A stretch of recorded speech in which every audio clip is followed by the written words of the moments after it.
Dans le deuxième plus grand massif forestier de la planète, les peuples autochtones et communautés locales sont les premiers gardiens de la biodiversité.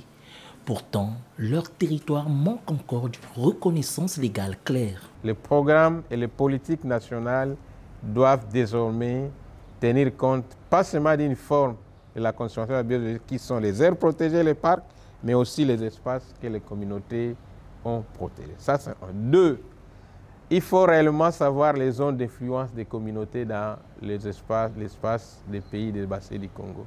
Et ça passe par les données spatiales. Deuxième, à part ce plaidoyer de la sécurisation, de la reconnaissance légale des aires protégées, des aires conservées communautaires dans les politiques nationales, nous voulons réellement que ces données spatiales soient dans les plateformes des pays.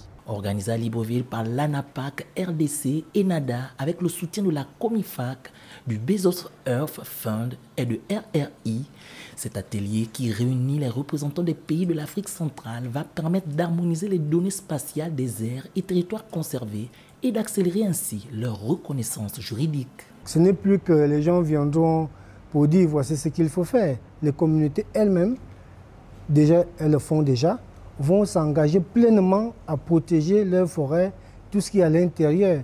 Et vivre de ça, c'est surtout ça aussi. Il ne s'agit pas seulement de chercher à aller vers la conservation communautaire. Elle doit contribuer significativement à l'amélioration des conditions de vie des communautés. Les données collectées par Cadastre avec l'appui des organisations locales témoignent de l'étendue des territoires communautaires, mais aussi de leur vulnérabilité en l'absence de statut légal.